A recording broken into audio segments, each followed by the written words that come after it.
6 years, working with my amazing colleagues, Marbea and Lauren. So Marbea, can you share a little bit about yourself? Sure. Hi, welcome. We're so glad you all are here with us this evening. My name is Marbea Tammaro.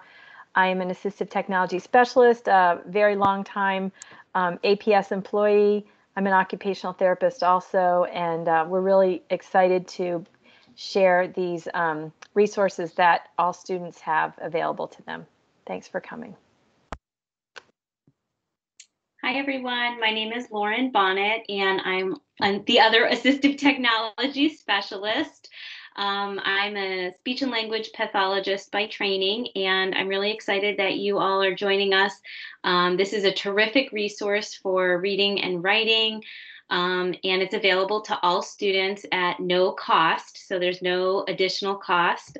We have a district-wide license, so anybody can access it that's an APS student. I want to interrupt Kathleen.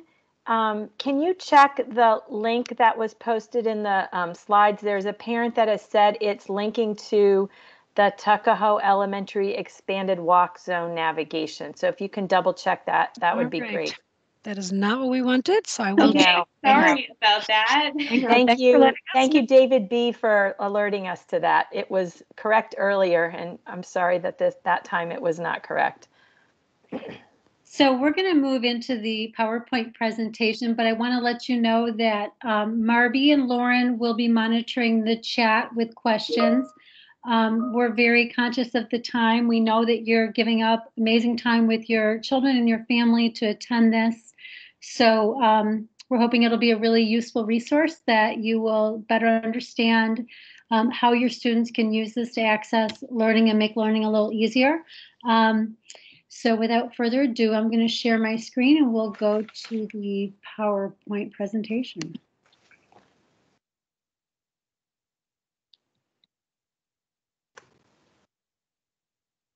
Okay.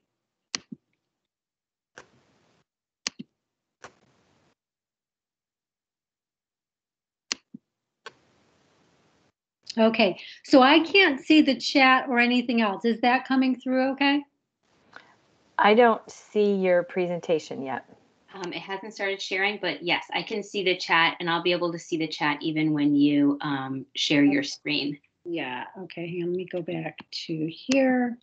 And Marie has pointed out that there is a link to the presentation that is working further down in the chat. So thank you for giving us the heads up about that. Okay, can you see it now? Excuse me, there's still an error with that link. So thank you for checking on it, Kathleen. Yes, if everybody can just hang tight, as soon as they are corrected, I will send you all a message. I'll interrupt again and tell you when they're live. So don't check them yet. It takes a moment for the website to catch up with the updates. Sandy, we can see your presentation, so you're set to go. Okay, here we are. Okay, so we're at page 1. Obviously, we're here for the last and final day of the Dyslexia Conference, and we're going to talk about Read and Write, which is a literacy software tool. We've already introduced ourselves, so when you have access to this in the future, you'll know who we are. In today's agenda, we're going to go over the introduction and welcome. We're going to be looking at Read and Write for the iPad. You have access to this document once it loads, and each one of these is a hyperlink. So we'll be going over how to install. We'll be going through some quick reference guides. We'll be looking at the platform of Google Chrome for the students that would have MacBook Airs. Those are our 9th through 12th class. We're also looking at the desktop for the Mac and the PC, and then we'll be doing a wrap-up and reflection at the end. After each of the sections, we're going to have a little Q&A. So we have quite a few people. If you can put your questions in the chat, Marbea and Lauren can sort of summarize those and make sure we capture those in the sections before we move on to the next platform. All right, here we go. So Read and Write for the iPad overview. This is a video by Text Help. That's the developer who developed Read and Write for the iPad. And someone happens to have their mic on, so if you could mute that, I can go ahead and start the video. Thanks.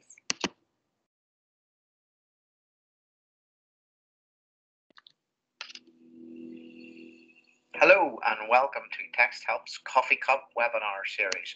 Short webinars are designed to give you the essential information on one of our products in 10 minutes or less.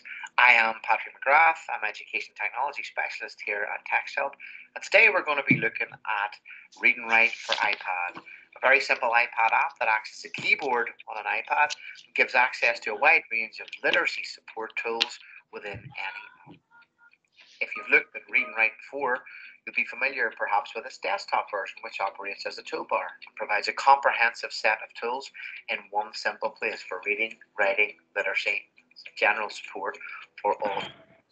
What we've done when we've looked at iPad is we've taken it further. We've taken those essential features from Read and Write. We've built it right into a keyboard that can be used in any app. Specifically designed for iPad, it's going to work across every app and even the web through Safari. In everyday use, it acts as a simple keyboard, so people have access to simply tap a button and access to the great range of features in any app they choose to use it in. Of course, in terms of how it helps, it's going to help with reading, writing, building vocabulary, and increasing comprehension across any app. So let's take a quick look at the features within Read and Write.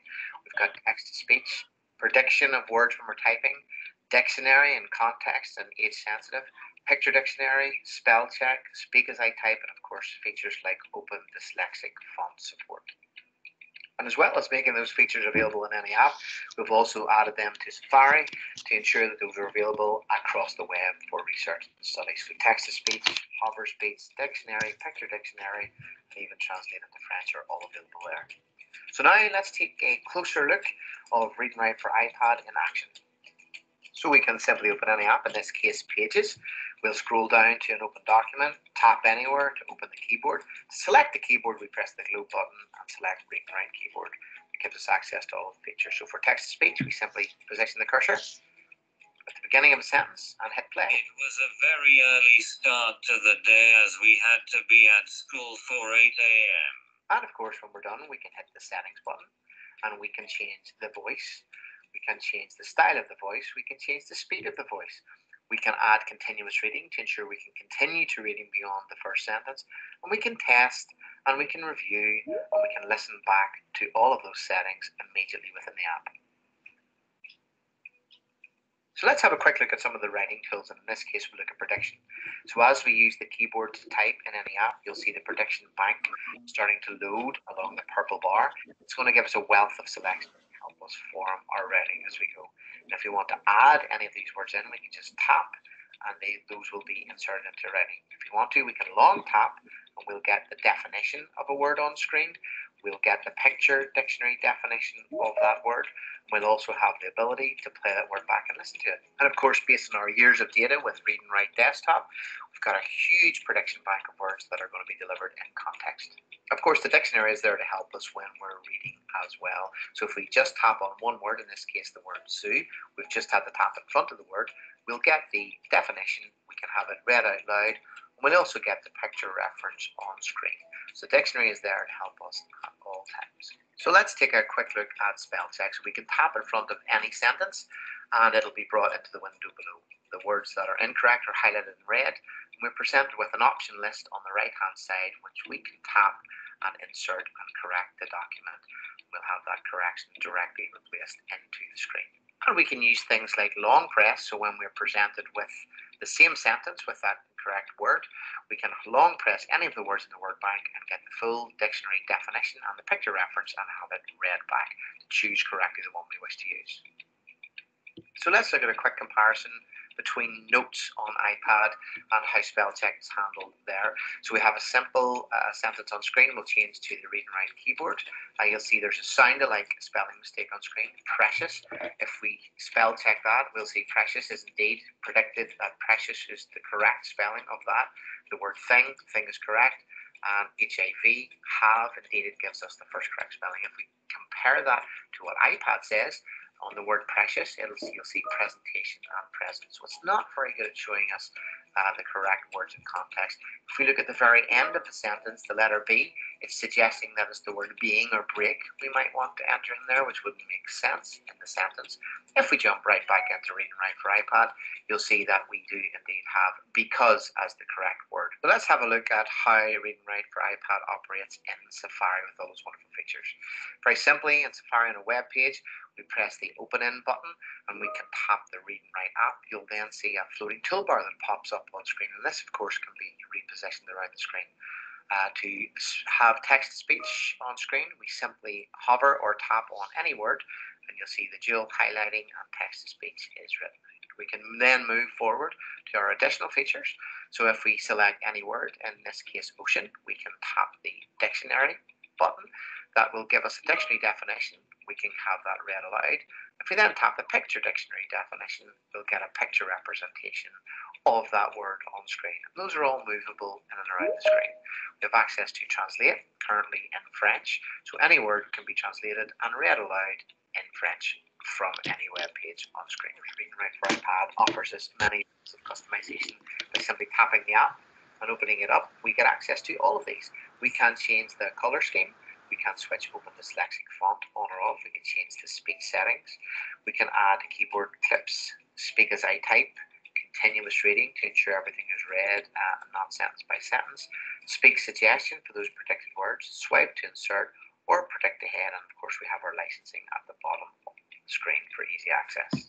And your IT department will be pleased to know that we've made it really easy to deploy Read and Write for iPad to multiple devices by integration with all major mobile device management tools for one-click install to any devices you wish. To ensure you and your pupils get the very most out of Read and Write for iPad, we have a range of activities, guides, and lesson plans to help you get started. We support those with teacher training, inset training days, pupil skills packages, and of course full tech support from the team here at Text Help. And don't forget to read. Okay, so let me close that and go back. So we're going to next go to a demonstration. There's a link in here that will take you to the Arlington Tiered System of Support, and there you will be able to see the step-by-step directions for the Read and Write installation. But Lauren has been gracious enough to demonstrate how we are going to be doing an install on the iPad. Hi, everyone. Okay, I'm here with my son. This is Max. And Max is in first grade in APS, and he is allowing me to use his APS-issued iPad for this demonstration. Okay, we're going to share our screen. Give us just a second so that we can share our screen. So this is what it looks like when you're on a student iPad. Okay, this is Max's iPad. Max likes penguins. Okay. Okay, so right here, this was a great question. Somebody had a question about where you would find it and if it would be available for download. So right here, you're going to go to the APS app catalog. It's called AirWatch. And then in the APS app catalog, I'm going to scroll down to ours. And I know that when I get there, whoops, too far. There's a purple puzzle piece, and I'm going to click install. Install it. Install it. Thanks, Max. Okay, and it may take a second here, but we really wanted to show the whole process so that you could see what it looked like. You're supposed to leave it like that. Yep, you're supposed to leave it like that. And if it takes too long, we can always do it from my work iPad. So Lauren, can parents follow along with this installation on if they happen to have their students' devices there if they want to? Yes. Okay. Okay. So Lauren, sometimes it says processing, but you can close it and the icon will be appearing. There it is. Okay. So we've got our Read and Write icon. And we're going to skip the setup wizard because I know how to do this. So I'll walk you guys through this. But if you were doing this on your own, feel free to go through the setup wizard. So this is what the app looks like. Actually, the app is just the setup category, or the just the settings for it.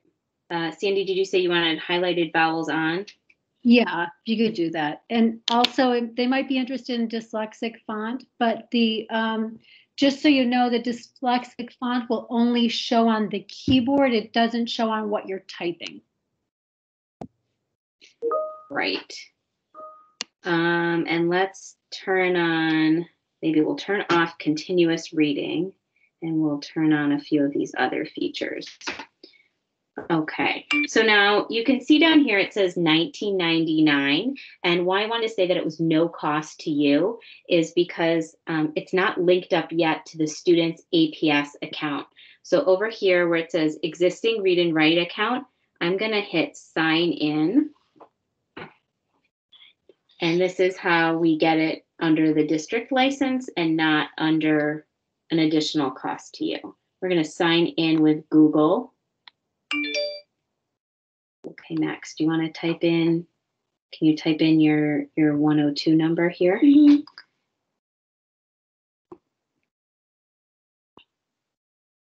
Okay, and then we're going to do at, because this is the first time, apsva.us. All right, can you hit return? Super. And then this is the screen that our students know well. 0283. Can I interrupt you just for a second? This is Marbea. Sure. Some parents are noting in the chat that if they're trying to install, they can't see the screen. So they may want to wait. They may just want to watch and then do the install afterwards. The directions are on the Arlington Tiered System of Support page that Sandy mentioned. And there will also, this will be recorded, so you can also go back and watch Lauren's presentation, walk through this in the video. Great. That's a great point. When you're in Teams meeting, it's hard to balance both. So now you can see, now that we've linked it to our students' account through their one login, now you can see it says Read and Write account linked, and it no longer says $19.99. Okay, so we're going to finish our setup. Let's change it to teal, just so I know that I've got something different. So my next step is I'm going to go to settings, and I'm going to go under general, and can you click, oops, I'm sorry, can you click keyboard right there for me? Mm-hmm. Okay, and go to keyboards on the top. Great, and we're going to hit add new keyboard. All right, and then where it says Read and Write, click Read and Write. And then click over here on that little arrow for Read and Write and allow full access. And say, yes, allow. Okay. Great job. All right, so now it's installed and we've even done some settings.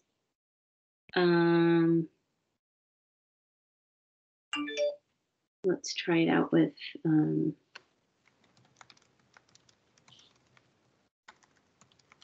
let's go to National Geographic. National Zoo Panda Camp. Panda. Panda? You want to go to pandas? Panda Camp. The Panda Camp? Well, we have to read something. Let's see. National Geographic pandas. I don't know what you're doing. Let's see. Let's read about pandas so we can show how it works. So you use it in the Safari browser. We'll go to this little share button. So up in the upper right-hand corner. Yeah, I can do loading, the airdrop. Okay. Yes, that's like where airdrop is. But this little arrow pointing upwards, can you tap that? Yeah. Oh, thinking. There we go. Oops, just a sec. Okay, let's go. We're going to scroll down here, and you're going to see where it says Read and Write. Mm-hmm. Very good. Okay, let's hit that again. Let's see if we can get Just loading. Yep, we're in a loading pattern. Sorry about that. It gets stuck on the appears. Okay, there we go. Yes, sometimes it wants us to do subscriptions. Heads up, this is Marbea. We are at the end of our time for iPad demonstration, so we should come to a close as soon as we can. Okay, that sounds great. So then you'll see up here, it's actually reading the little ad that's coming up. So this kiosk or this little key bar, this kiosk or toolbar is what you know, that's how you know that Read and Write is working on your iPad. So there it is, and it also works. You'll be able to see this in further demonstration when we demonstrate the Read and Write for Google Chrome. You'll see that same toolbar or a similar toolbar, and we'll go through some of those features in the next portion. Thanks for your help, Max. Max, thank you so much. Thanks, Max. Appreciate it. Great job, bud. This is Marbea. I just want to touch base about a couple of questions and comments that came up in the chat. So there was a couple comments about the price issue, and so Lauren demonstrated how to sign in. There was a question about enabling keyboard, and Lauren went through the demonstration of enabling the keyboard. One person said that it was like processing and taking a long time, and so I suggest canceling it and trying it again. Sometimes that does happen. All right, let me see. I think that covers the chat questions that came up related to the iPad version. Okay, so I'm going to share my screen. Let me get back here.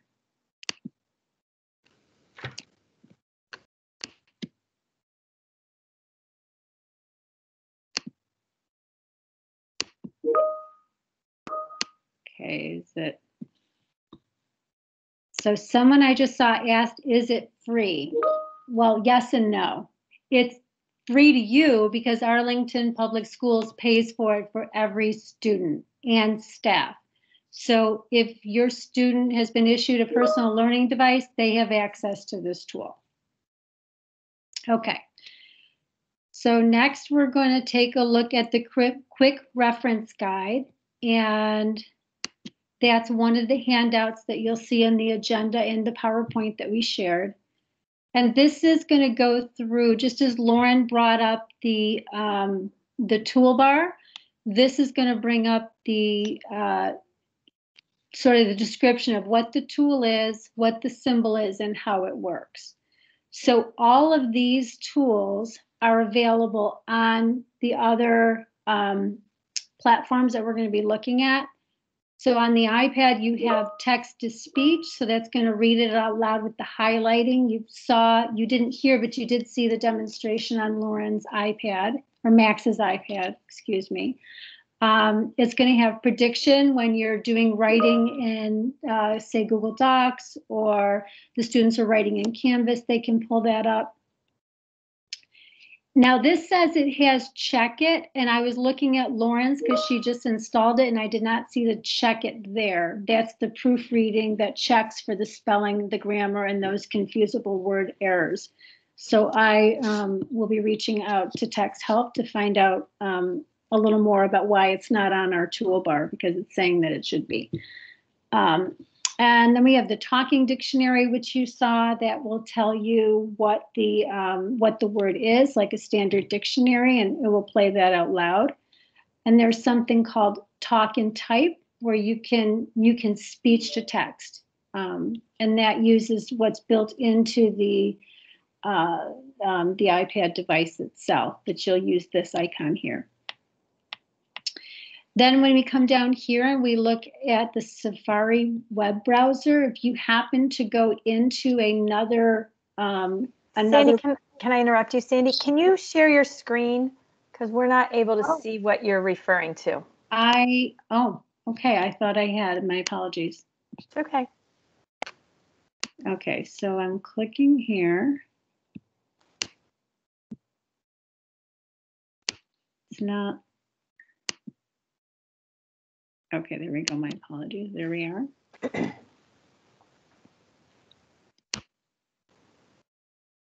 Okay. Can you see that? Yep. Thank Okay. you. So I'll just scroll back up what I've already talked about, but it looks like this, and there's going to be one of these quick reference guides for every single one of the platforms that we're talking about. So I reviewed these features. And then when we come down here, these are tools that are used when you're doing reading and you're going through the Safari web browser. You're not able to use the Read and Write in any other browser on the iPad. You have to go through Safari, okay? As I said, we have speech to text. There's some hover speech where you can just sort of go over something and it will automatically read it aloud. The talking dictionary, the picture dictionary, which is great, that will give visual representation. So if you're struggling with what a word might mean, there, or there, it will show you the differences both in describing it through a dictionary definition, but also a picture can be helpful. Translate, it has a ton of languages.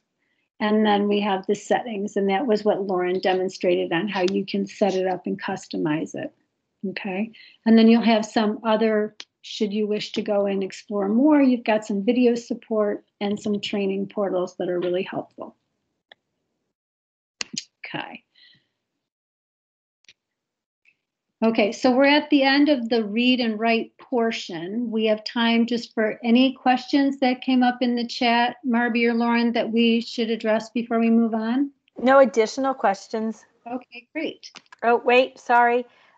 So a question has come up, and it's a good segue into the next part. Is this an extension to Chrome or download software? So I can answer this, that Sandy and Lauren just demonstrated the version that is for the iPad, and we're going to segue into the version that works within the Chrome browser and Google Docs. Another question is, I understand it can be downloaded and the install process can run, but to use the full feature versus using the microphone, does this require a tech admin to enable? I do not believe that you have to connect with the tech staff at the school. I think you can go in settings on the iPad to enable the microphone. We also had a question, can this work in Google Docs? Yes, and we'll demonstrate that in the Google Chrome version. Can I speak to that? On the iPad, it does work in Google Docs when you're typing. You can use the word prediction and speech to text. Yes. Okay. There's just a couple points to remember. Safari is the browser not of choice. It's the only browser it will work in, which on the iPad.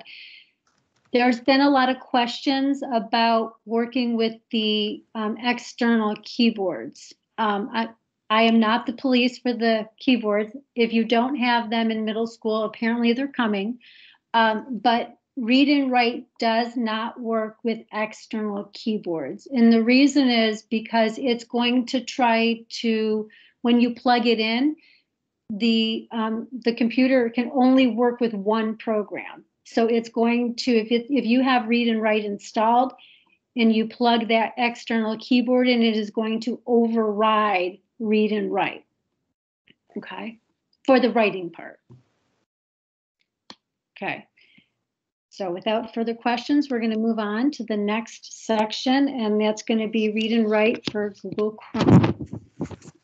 This is for the students 9th through 12th grade that are issued the MacBook Air as their personal learning device. That would be the place where this would be applicable. Some students might have other devices based on vision issues that can work on a PC as well.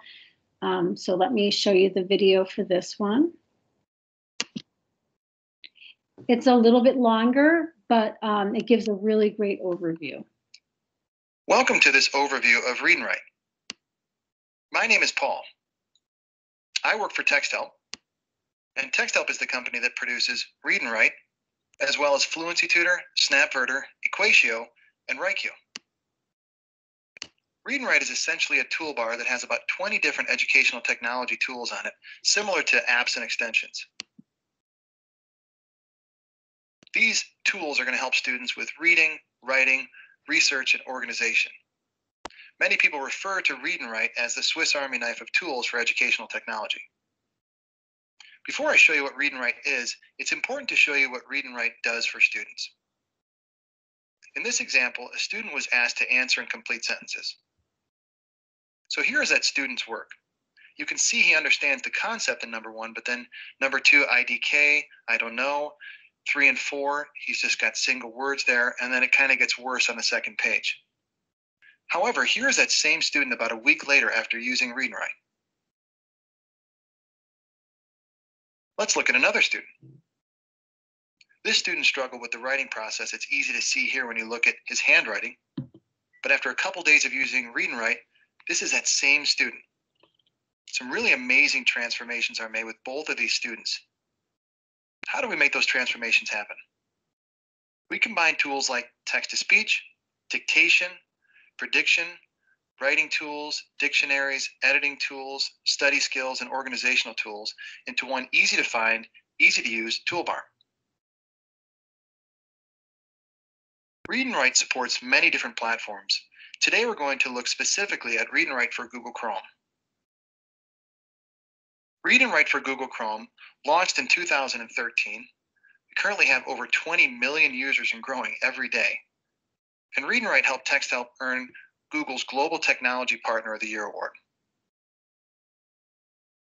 Read&Write supports students in Google Docs, web pages, LMS environments, Google Forms, Google Slides, Office 365, and also PDF files. So let's take a look.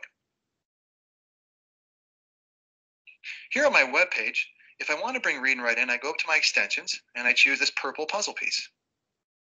And there Read&Write is floating in my web page. Now, the first thing most students are going to use Read&Write for is to read some text aloud.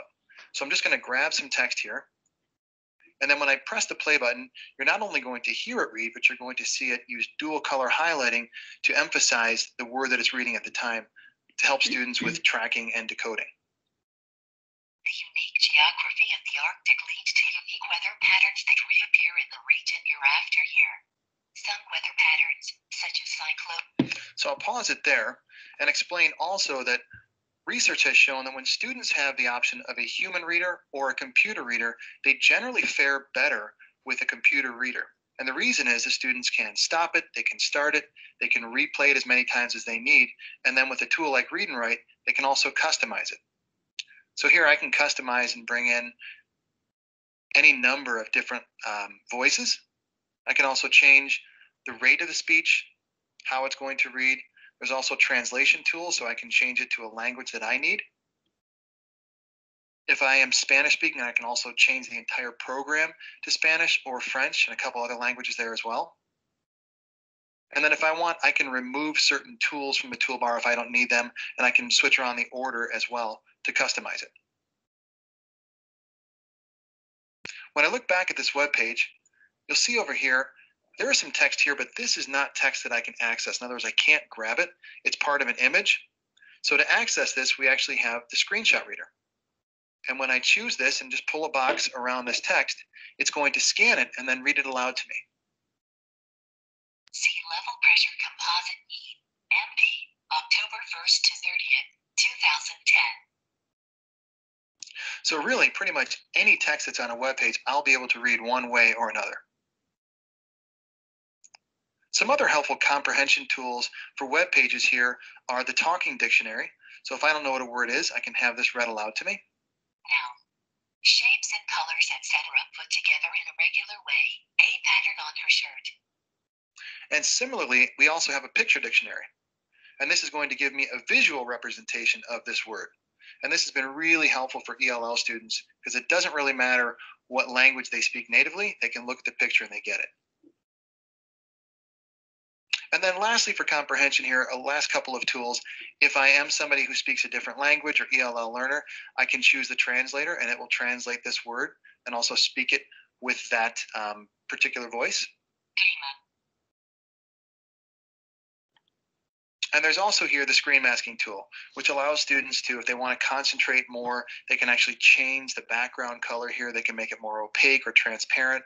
I can make this little window here a little bit larger, smaller if I need to help me concentrate, or for some students that might use color overlays.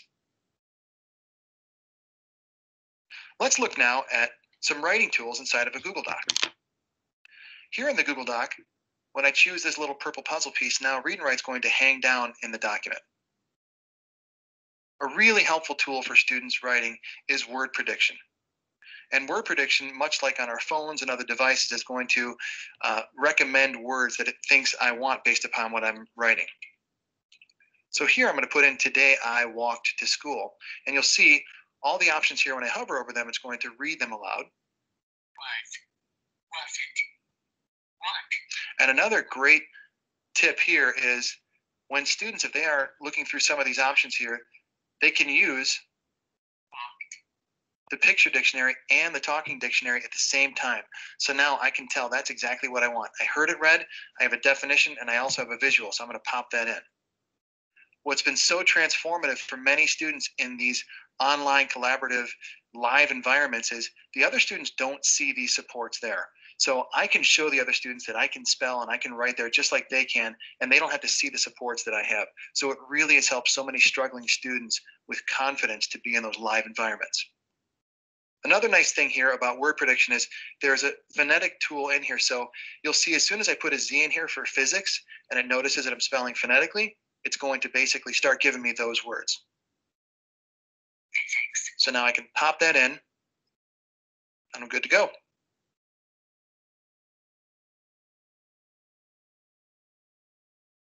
Another really helpful tool for students in the writing process is speech to text. So when I choose the talk and type here, I can just start talking and it's going to transcribe into the document everything that I'm saying. Today, I walked to school, period. And you'll note here there's many different languages. So if you have students that are ELL learners and speak other languages natively, it will transcribe in their language as well, which is just great. Now, once you have written in the document, there's some great helpful tools here for proofreading. The first would be to use the text-to-speech to listen to your writing read back to you. It was a sunny day, so we went to the beach. Another great tool here is the Check It feature. And Check It is going to check grammar, punctuation, spelling, and a host of other errors. So for here, you can see when I choose it, it's an unpaired symbol. As I go down here and I want to look and see what this bear is, I can do that. It's also nice because I can use the picture dictionary here to define which bear this is. So it really helps me in that decision-making process. We have some really helpful guidelines here that help students and teachers understand when should we use certain tools in the writing process. Here we've got the 6+1 traits writing process, and you can see when we're pre-writing and we're doing brainstorming, gathering details, background research, here are the tools on Read and Write that can help, and here are the symbols for those tools. So many schools will actually print these up and leave them in the computer lab or in the classroom and point to these on specific days. If we're doing revising today, here are the tools we're going to use.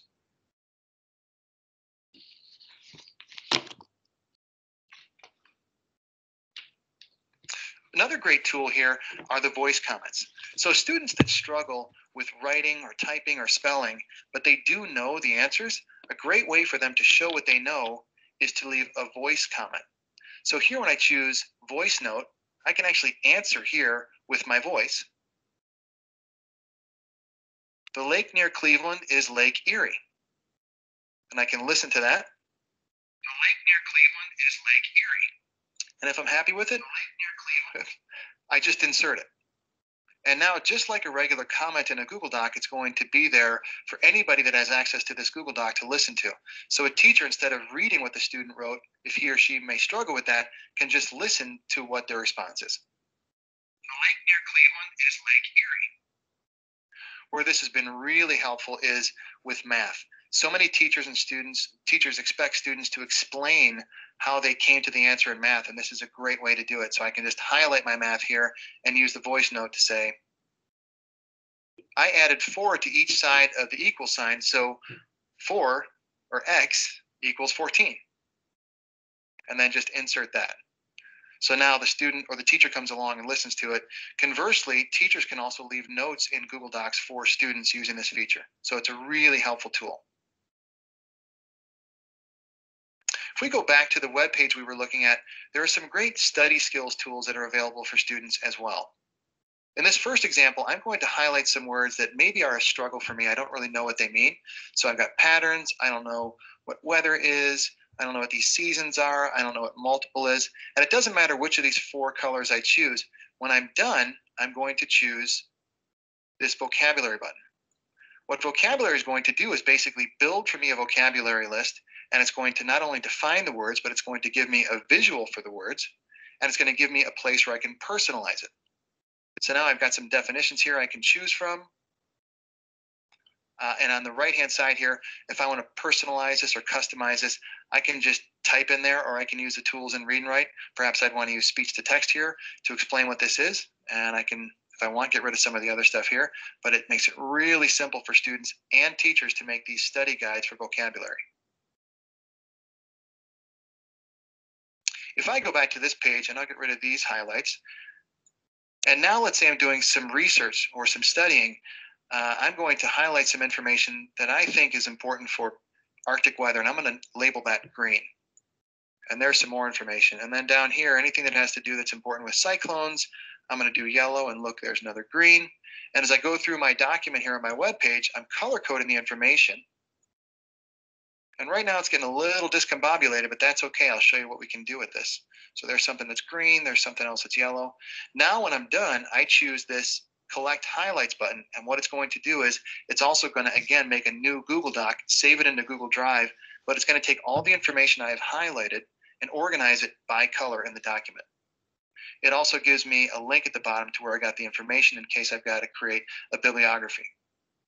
But a really great tool for students that struggle with organization.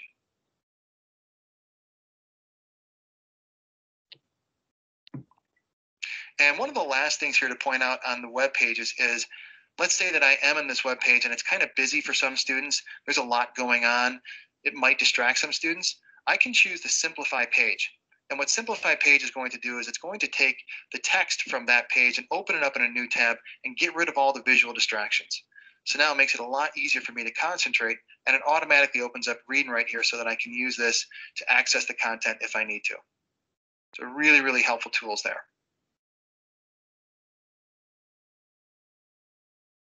Last couple things to show, here's a PDF.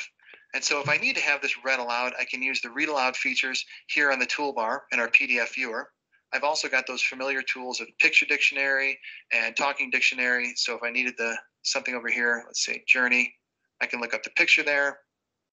I can do a talking dictionary.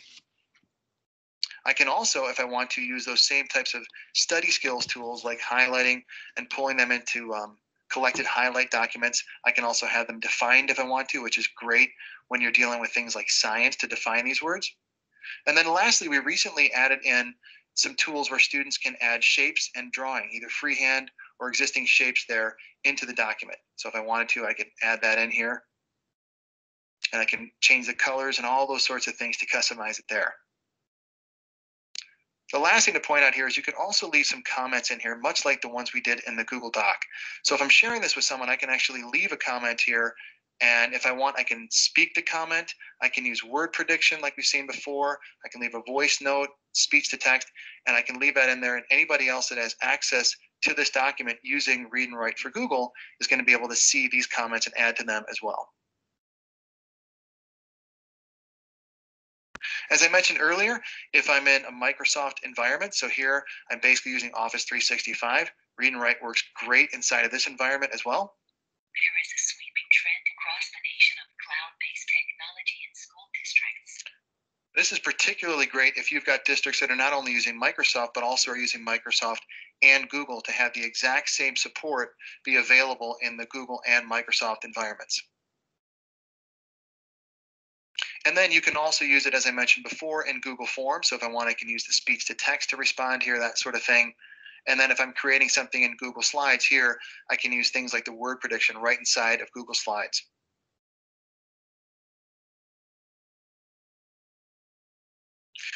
We've got a great web page. It's got some great resources, video sources on YouTube.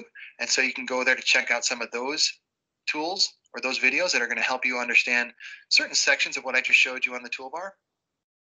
If you go to training.texthelp.com, you'll also find that there are some modules for all of our products. So if you want to learn more about how to use Read and Write, you can basically get certified as a Read and Write teacher here, self-paced, and it's completely free. When you want to add Read and Write, you can just go to texthelp.com and look up our products and do try now. Or you can go to the Google Chrome web store and just add it. Look for Read and Write for Google Chrome there, and you can add it to your Chrome web browser. And if you are a K-12 teacher, once you do this, you can also Google Text Help Free for Teachers, and you can actually register there as a teacher to get the entire toolbar for free forever.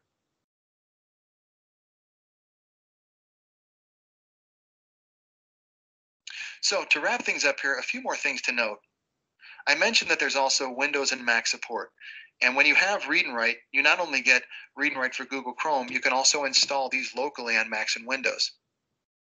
And So I'm going to stop it there because we're actually going to be going over that.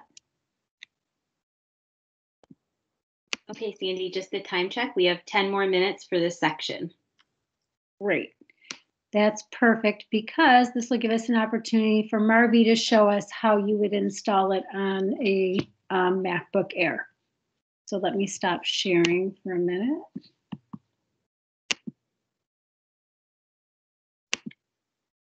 And then at the end of that, I should have stopped sharing, right? Yes, you stopped sharing.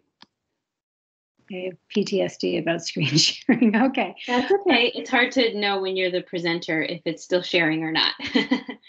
So Marbea's going to show us that, and then we'll go ahead and take any questions you have and take a look at what's been in the chat so that we can let everyone know what's going on. Sandy, this is Marbea.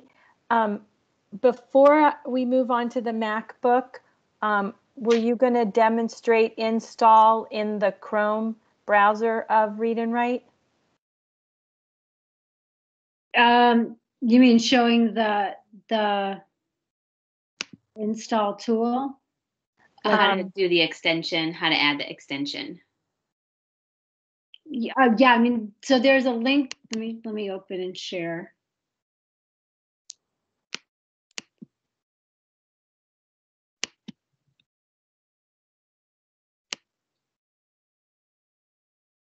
Okay.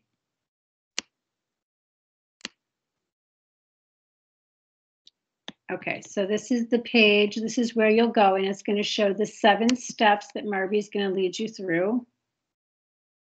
It looks like this. Okay. So if Marbea's moving too fast as she's demonstrating how to do that, you have the steps to come back, and it will lead you specifically through what you have to do each step of the way. Okay. Okay, I will go ahead. Once you finish sharing your screen, I'll go ahead and share mine, and then I will demonstrate the setup for that.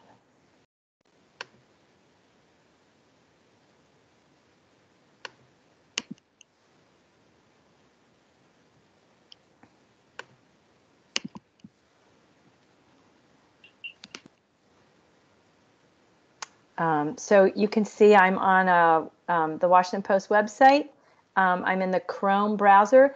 Reminder, this only works within the Chrome browser. It does not work within Safari or Firefox or any other browser. So in the top right corner when you're in the Chrome browser, there's what we call a kebab.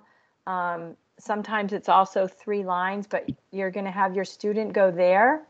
And then you go to more tools, and then you go to extensions and click on that. And when you get to this page, you go to the extensions and go to the Open Chrome Web Store. And then you can search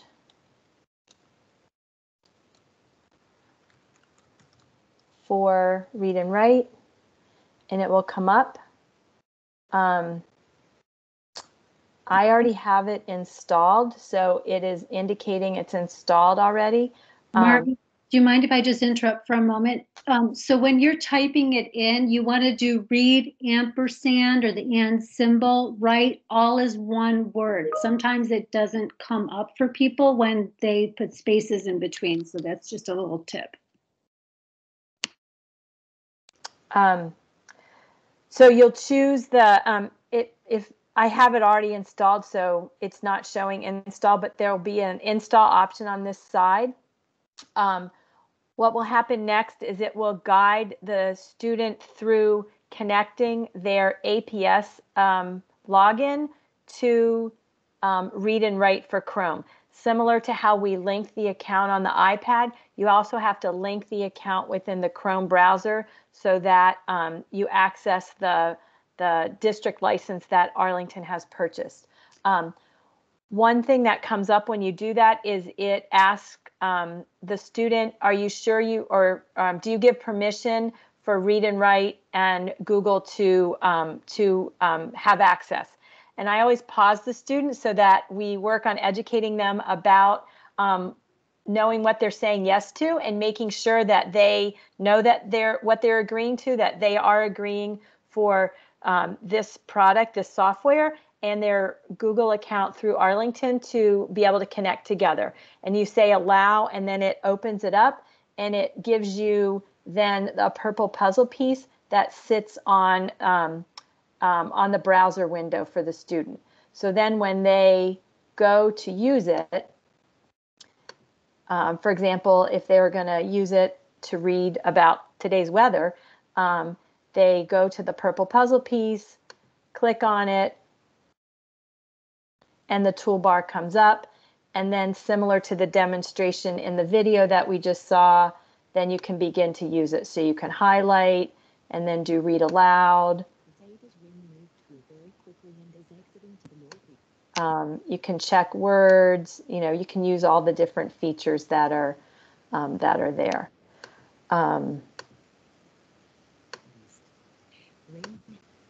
Okay. Could you go back to where you, the kebab and the extensions, because if you look on Marbea's screen, you can see there's 2 other extensions through Text Help that are available countywide. So one is Screenshot Reader. So Marbea, if you could put your arrow there, it's right next to the puzzle piece. It's the purple squarish looking thing next to the puzzle piece. Okay. I'm not, perhaps you'll need to show them on yours because I have used Screenshot Reader through the toolbar, not on my browser. Right. So do you want me to pull the toolbar up again? Is that what you're asking? Yeah. So to make sure that it's on the toolbar, they can go. Some have it, some don't. But if they don't have it, they can go on. You have to open it up above, not on the actual toolbar. See it's where like a little bird, the yeah, Text Help bird. Okay. Yeah, it's that little square thing. So when you are in the Google Chrome extension, like quote store for APS, you can look, it's right there. It's right next to the puzzle piece. I see. Oh, I see what you're talking about. Okay. Yes, it's here because I have it loaded up. Right. So that's there. And then also PDF Reader is there. Which is this one. Right. So those you want to keep your eye out for. Okay. All right. Okay. Any questions about this one? A few other little tips. When you're signing in, you only have to download and install it one time. So you'll only have to connect it or allow it or type in that login just the one time on initial install. When it comes up and it asks you for your email address, you want to put the student's lunch number or their student ID number with the full @apsva.us. on the first one, and then it will link it to the APS, the One Login or the My Access site that students are familiar with. So sometimes people get a little stuck there because they just put in the lunch number or the student ID number. It's the same number, but some kids in elementary will know it as their lunch number. So that student ID number has to be at apsva.us to just start it to link it. So if you're having trouble, that might be one little hurdle to get through. Otherwise, looks great. We have 1 more minute in this section, so we'll be monitoring the chat. If anybody else has other questions, we'd be glad to answer them in the chat. Otherwise, we will move to our next section. All right, so I'm going to open up, share my screen. I'm getting quicker. All right. Okay, so when you're in Read and Write for Google Chrome, you're going to have a quick reference guide, and we have them available in English and Spanish that were put out by Text Help. So I'm going to open and show what that looks like. Much like the iPad quick reference guide, it has what the toolbar looks like. It shows you where you can use it in the Docs, Google Slides, EPUBs, and on the website, the web browsers. You're going to, again, see the tool, the symbol, where it works, and how it works. So it gives, and these are quite long. They went through all those demonstrations. So just so you know, they're all here, and it shows what the symbol is. In case you forget, you can reference this, okay? So I'm going to close that one. And then this is the one in Spanish. Okay. The one in the demonstration, one of the things that I thought was really interesting that he mentioned about, he kept mentioning English language learners. But if you have a student who is taking Spanish or French or a language class, because that's part of you know, their curriculum and what they want to take, it's a really helpful tool for that. Okay.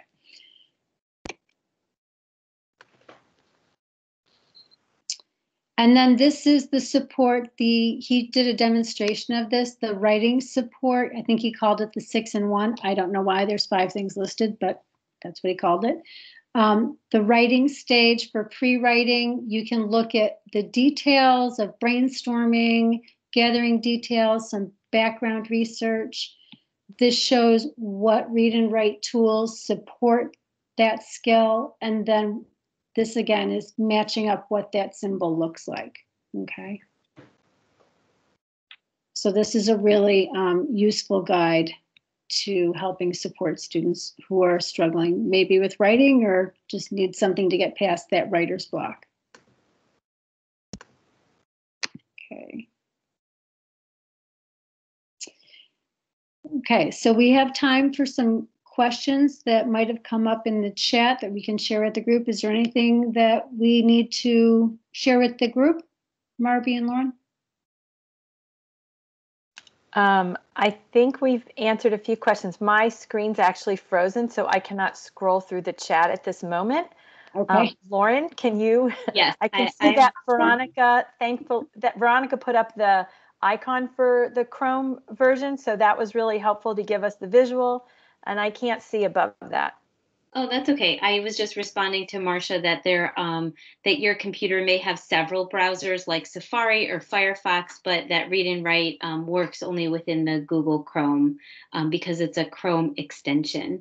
Other than that, Dr. Kelly Krug joined us, and she thanked us for our time and wished everybody a happy Dyslexia Awareness Month. And above that, Kathleen shared the presentation and the agenda if anybody else needed that. But other than that, no more questions. Great. So I know someone had asked about Chrome. Down here on my toolbar, if you hover over, like say your student's opening and they're going to go and do some research, if they hover, it will tell you. So this is telling you it's Google Chrome. This is telling you it's Firefox. Will not work here if they open it there. And then, of course, Safari is here again. It works on the iPad, but it will not work in Safari on the MacBook Air or on a PC. Okay. And I also put in, some students like to put their good ergonomic positioning, and they may take their computer and put it up on some, like a, a shoebox or some books. I do that when my neck is starting to hurt. If I plug in an external keyboard, because I can't type up here, then I have to make sure that I'm not expecting to use Read and Write, because if I, again, plug in the external keyboard, it's going to override and Read and Write will not work. This is Marbea. We had someone ask about if the slides will be available on the Dyslexia Conference website. And Kathleen or Kelly, can you answer that? Yes, they're already up there. Both the agenda with the hyperlinks that Sandy shared and the link to all of the presentation slides are on the Dyslexia Conference webpage. And I will go ahead and put the link to the conference webpage in the chat so that you can find those, as well as resources from many of the other sessions that you might not have been able to attend live. Wonderful. Well, I have one other comment about the Chrome version is, so when a student types in their lunch number at apsva.us, or a staff member does that, in the background, Arlington uses Gmail. And so if your child has a personal Gmail account and they use this, it can cause some technological conflict. And so I would suggest to them, if they have a Gmail account, that a personal Gmail email account, that they do their APS schoolwork in Chrome, and that they do their personal Gmail in a different browser like Firefox or Safari, and keep them separate. We've had situations when students use Gmail, their personal Gmail, within the Chrome browser, and it kicks out Read and Write. It doesn't work. It kicks out that login, and it kind of gets stuck in this difficult, you have to close all these things down, and it's just better to separate those worlds. Okay. Thanks for bringing this up. This is really important because it does run a cache and cookies and some different things in the background, and it can make them clash. So that's a great suggestion. Thanks for that. Okay, we have, let's move on to our Read and Write for desktop version. Okay, I'm switching into sharing my screen. Just so you guys know, usually I'm not the timekeeper. I'm really bad at being the timekeeper. Usually that's my job, being the timekeeper, but I'm proud of myself. I'm keeping us on track tonight. You're doing great. Okay, so we're going into the Read and Write for the desktop on the MacBook Air and the PC Windows. You're going to probably wonder, well, why is that different? The other one that we did was web-based, much like the iPad is web-based.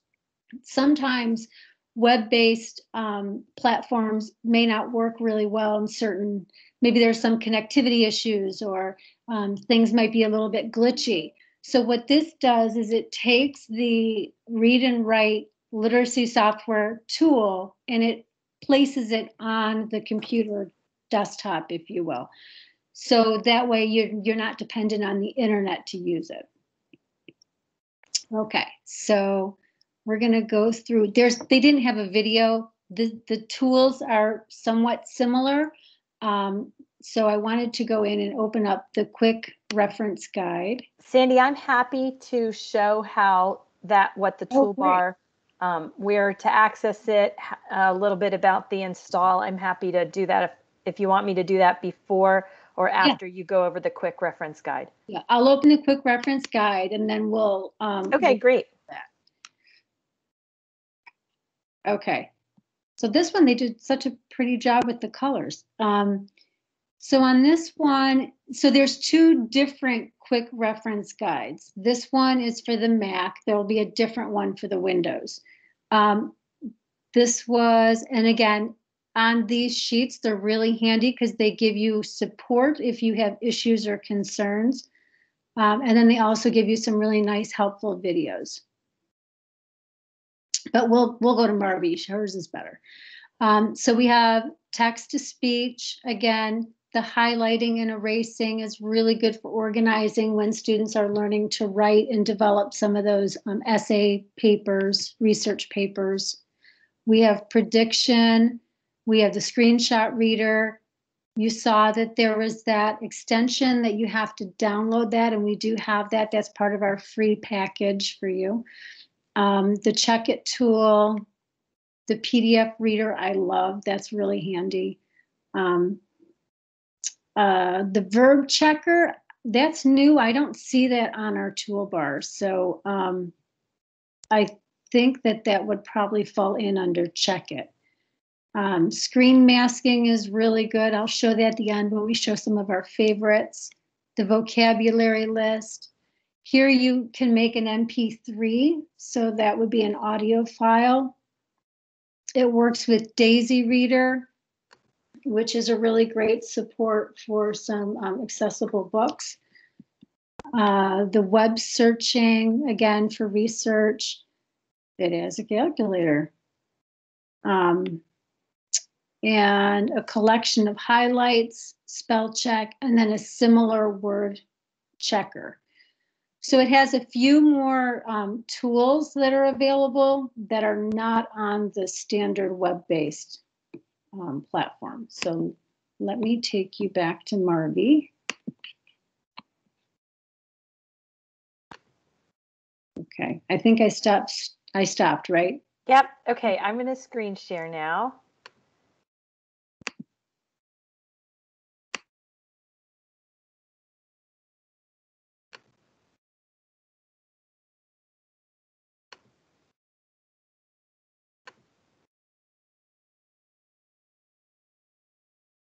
Okay, so I'm going to talk about the desktop version, and actually this was the original version of Read and Write before there were iPads, before there was the Chrome version. This was kind of their first version of Read and Write.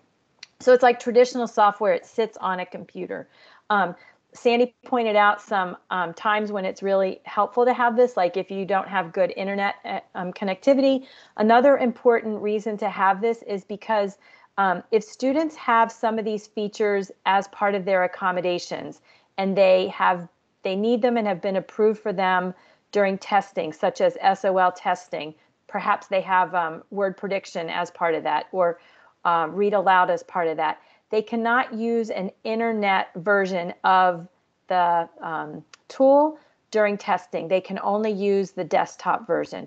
So it's really important that students have experience with the desktop version so that when it comes time to testing, if they have that accommodation, they're familiar with it, they already know how to use it and to make it work for them.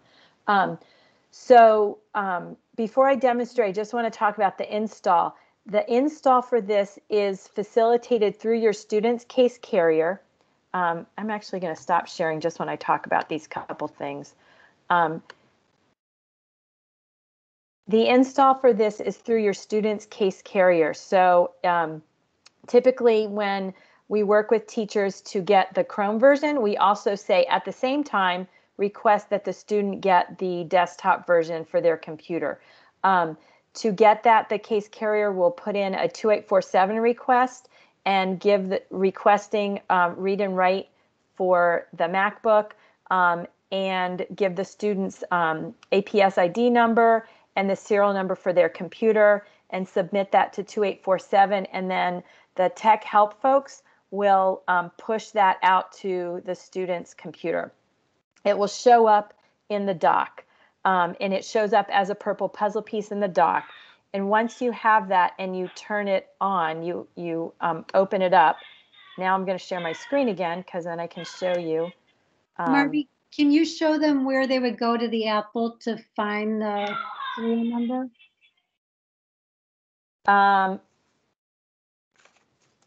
Yeah. Well, Okay, yeah. Because in this environment, they might need to send an Okay. email to the teacher since they're So to find the serial number, there's two things you can submit. On every APS device, there's a blue asset tag, and so it has a number on that. It might start with like 1115732 or whatever. So that would be one, the APS asset tag. Or to get the serial number for the computer, you can go to the Apple in the top left corner of the computer and go About This Mac. Excuse me, you're actually not seeing this. Let me put it over here. And right here is the serial number.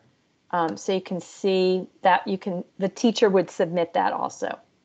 Okay. All right. So once you have it in the doc and you turn it on, it's going to show up as a purple puzzle piece up here in the top, and it sits.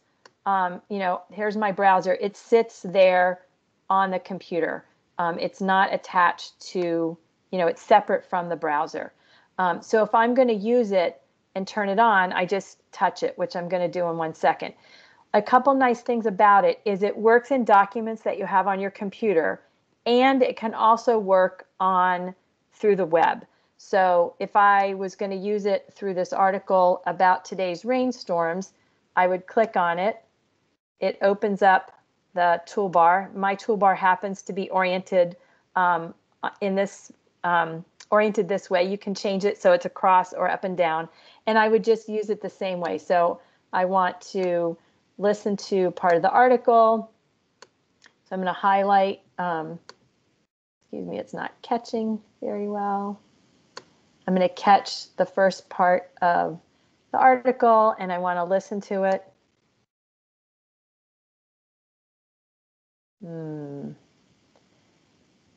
Sometimes when we're sharing things on another, I have it on another monitor. Let me move it over to the main screen, and that might, sometimes it doesn't work when it's on another screen. Excuse me 1 second. I'm going to stop sharing my screen for a minute and bring everything back over to the side to the main monitor.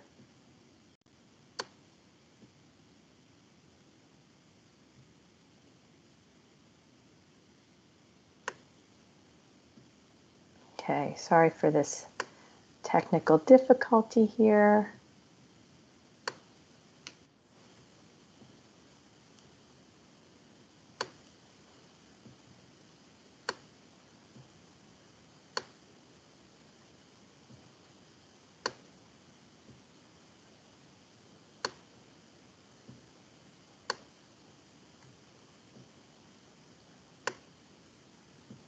Okay.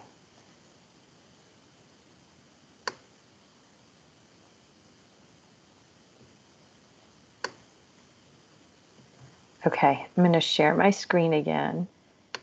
And now I will overcome that.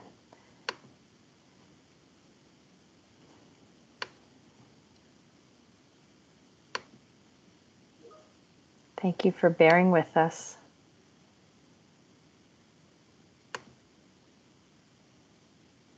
Okay, so you can see my screen now. Okay, so I'm now, hopefully it will work because I'm not using a second monitor. Okay, so here I have the purple puzzle piece. I'm going to click on that. Here's my toolbar, and I'm going to highlight the article or part of the article, and let's see if it'll work now. It is not working. So it worked before we started our presentation. I do think it's a screen sharing issue. We've run into this before sometimes.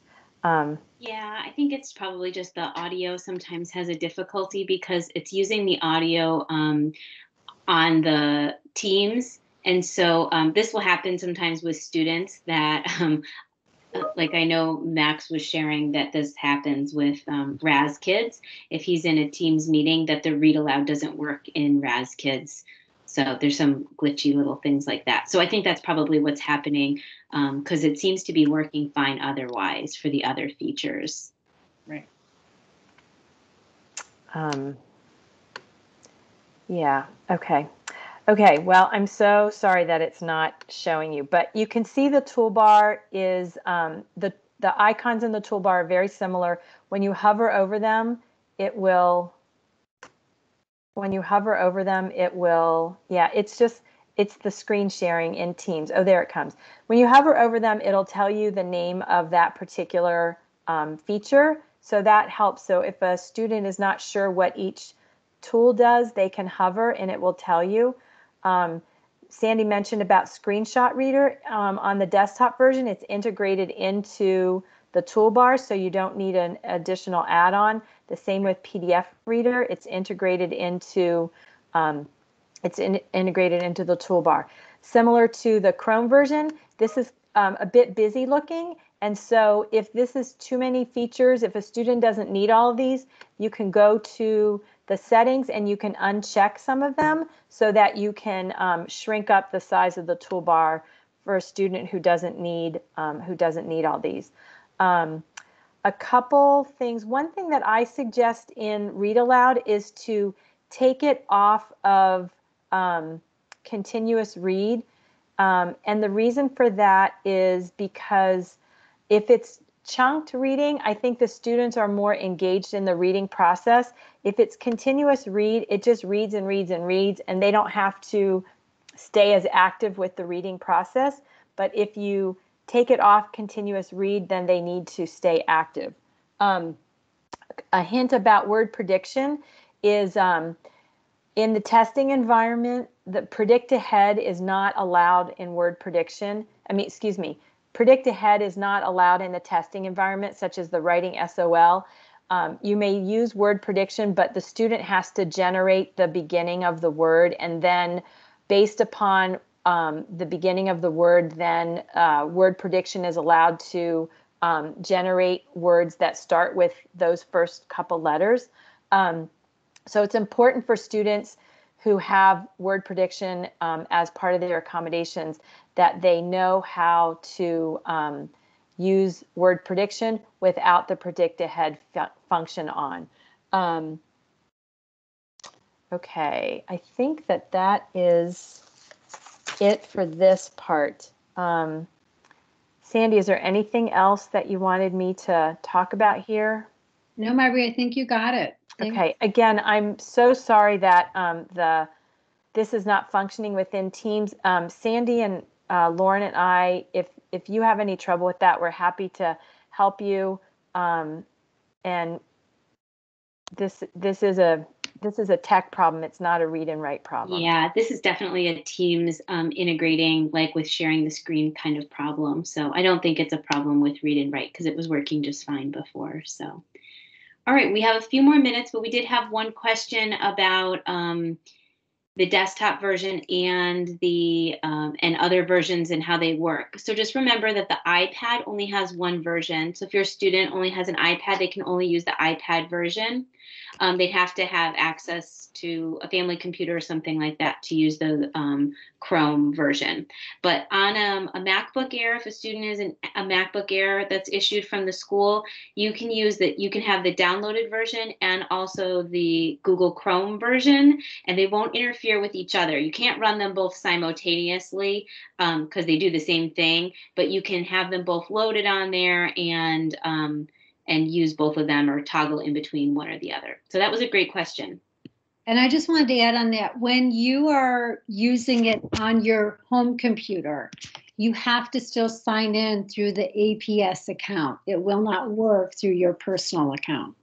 Right, because it's that APS, the My Access login, that alerts it to let it know that it's part of our paid subscription from APS. Right. So the student has to log in using their APS credentials. Right. All right. So let's go back to screen sharing.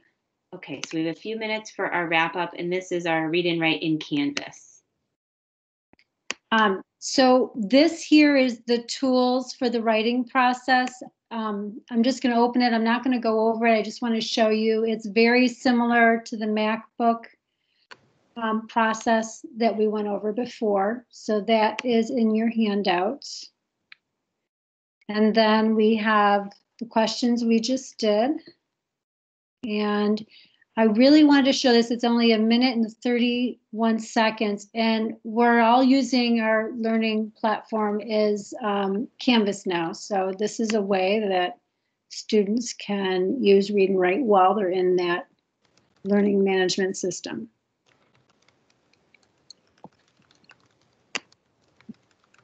This video shows how Read and Write for Google Chrome can be used inside Canvas.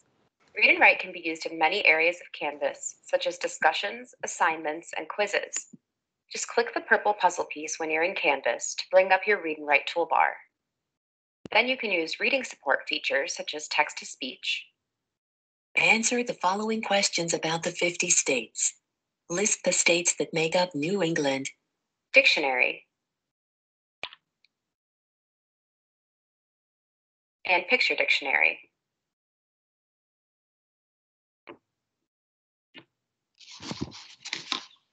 You can also use writing support features like word prediction.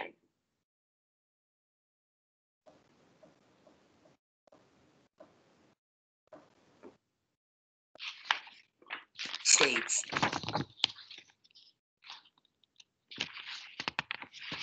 And even talk and type. Connecticut, New Hampshire, Vermont, Massachusetts. Research features are also available, like highlighters and collect highlights.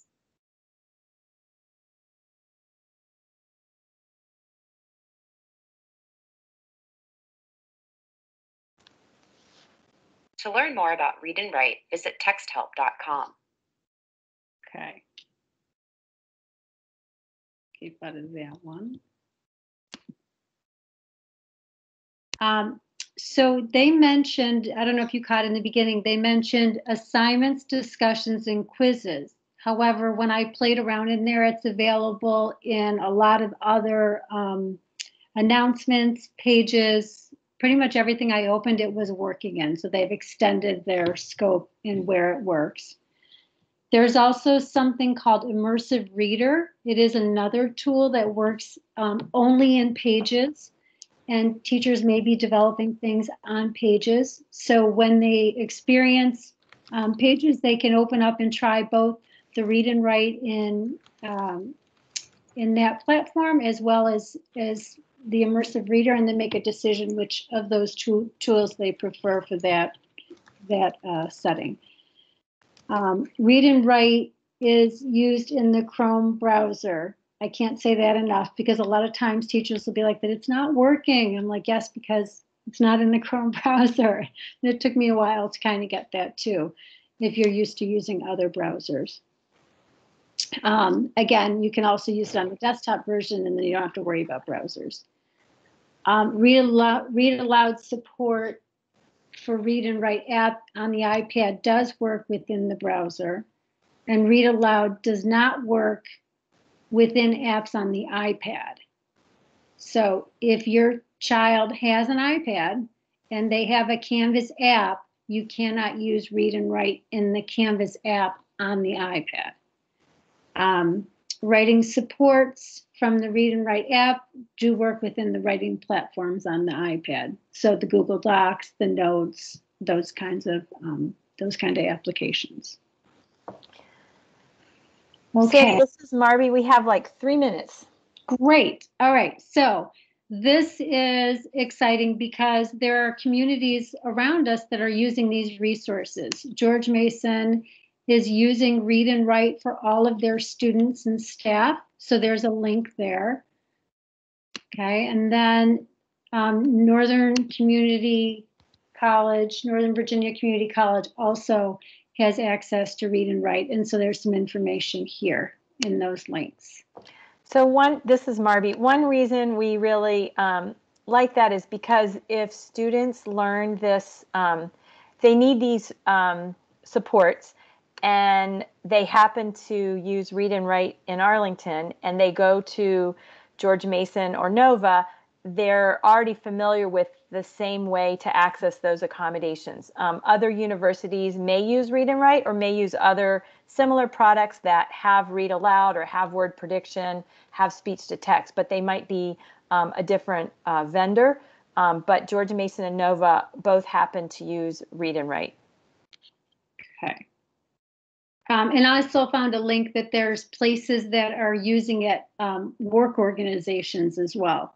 So it's everywhere. Some favorite things about Read&Write. When I think about students that struggle with reading and writing with dyslexia, things like the check it for the proofreader and the grammar and the confusing words is one of my favorite tools.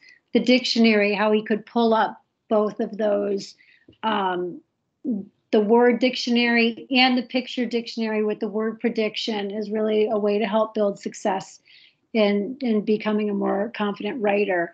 Talk to type, speech to text, everyone loves that. And then, of course, text to speech. So the read aloud and the adjustments that they can make to customize it is really, really helpful. Can I just make a comment about a couple of those also? One thing that overrides some of these features that we like is the idea that this enables students to work on becoming independent in these skills. So if you have a student who wants you to read aloud, wants you to read everything aloud to them, or wants to dictate to you so that you write it or type it, they can learn to use these tools so that they can learn to do that more independently. And then you can be there to support them, but they don't need you to do things for them. They can learn to use these tools to do that for themselves, which is going to prepare them for life in college, life in the workforce, life after high school. And so I think to build confidence and build their confidence and let them know that we know they're capable of learning to use these things, and that they can learn to do this, I think is really important. Some teachers, if students are in instructional studies classes, there are some teachers that use this in the instructional studies class, like help everyone in the class get signed up with this and connected, and then learn to use some of these features as part of the curriculum in that particular class. Some language arts teachers do that also. Great. Okay, and so our last slide, if you could type into the chat, we would love to hear about some ways you think you might be able to support your child to use Read&Write. As Marbea said, our ultimate goal, both ours and I'm sure yours, is to develop independent skills for your child to be successful with reading and writing, not just in school, but to developing that for their next step after they leave us. So if you could take a minute to just write down some of your thoughts. I'm going to stop screen sharing. So if you feel free and you want to share that verbally, you're welcome to do that as well.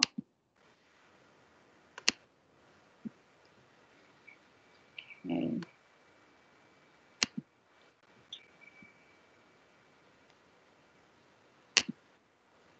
So we are at 9:01.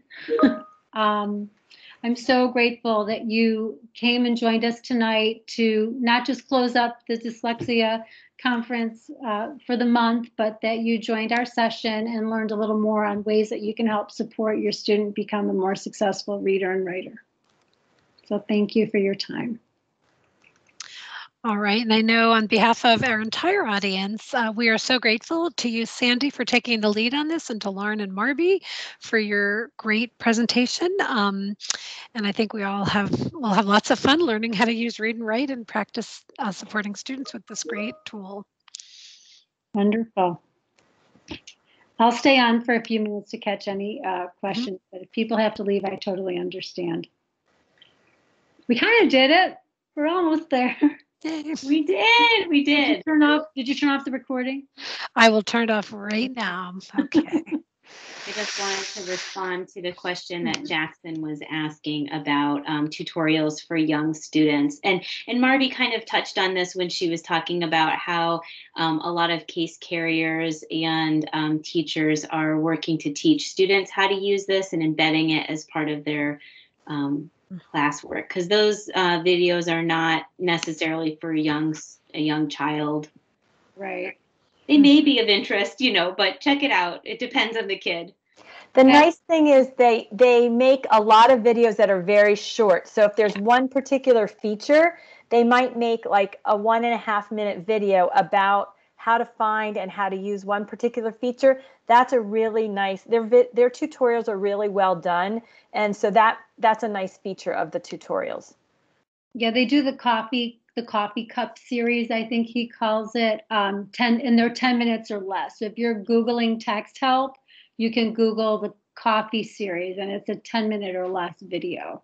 The other thing you can do is if you go to the Text Help website and you go to I think it's resources and then training and support, then you can go to the particular platform that you're interested in, and you can choose text-based supports, which are the quick reference guides that Sandy included. Those are the text-based ones.